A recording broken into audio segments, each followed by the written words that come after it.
Welcome to Win the Day from Back to the Bible. I'm your coach, Pastor Nat, and today we're going to talk about taking the next step of faith.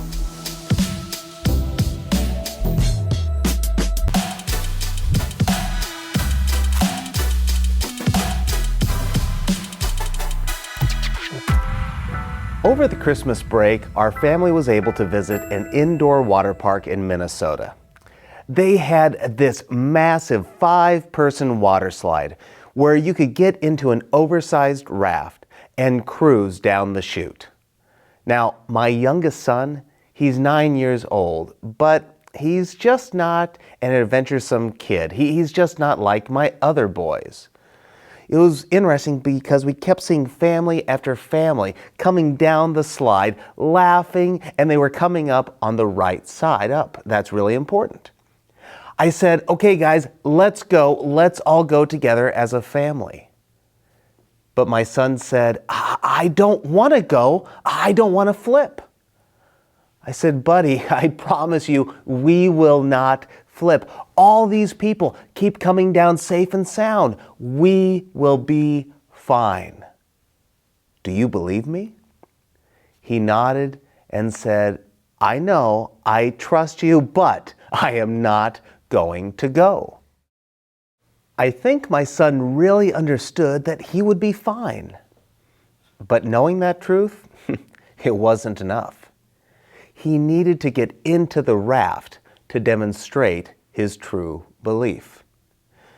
James makes a similar statement about saving faith, and I want you to be prepared. It is a bit troubling. This is what James said in James chapter 2, beginning in verse 19. You believe that God is one. Good! Even the demons believe, and they shudder. Now, you may have forgotten or missed last week's episodes. If so, just so you know, James has been talking about saving faith as the faith that works. You see, saving faith is not intellectual assent to who Jesus is. Saving faith is not simply raising your hand or saying a prayer. It's more than just verbal agreement. It is about agreement, but it's also about repentance. It's about transformation.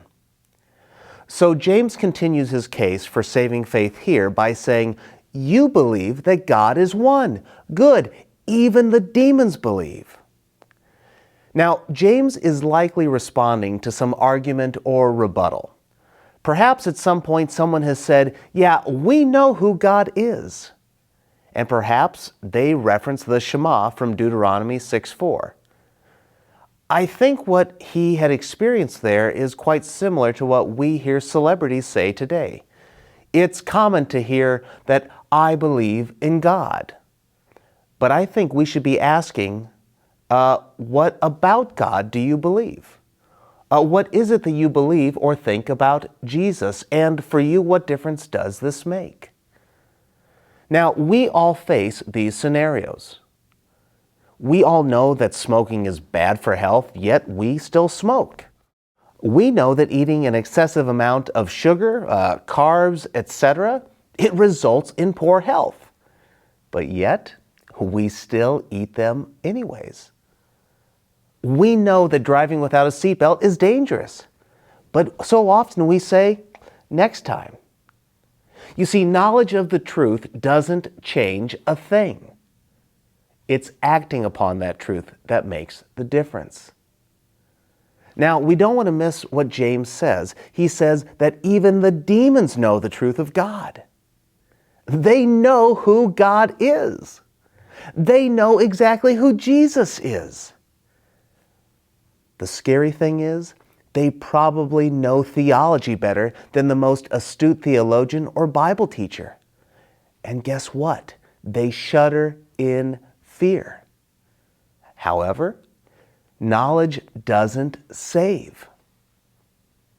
James' challenge is to take the next step and embrace the truth and allow it to transform your heart, your soul, and your life.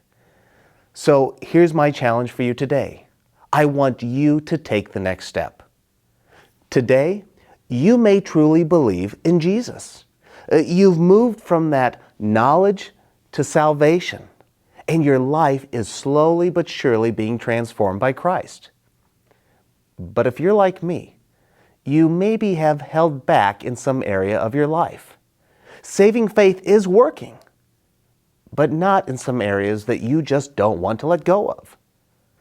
Today, take the next step and allow the transformation to continue. But maybe today you are one of those who was raised in the church. Maybe you identify as a Christian, but you've never truly turned from your sin and allowed Jesus to save your soul. Today is the day. Take the step. Allow Christ to reform your heart and your life. When we move from knowledge to taking the next step in faith, we will win the day.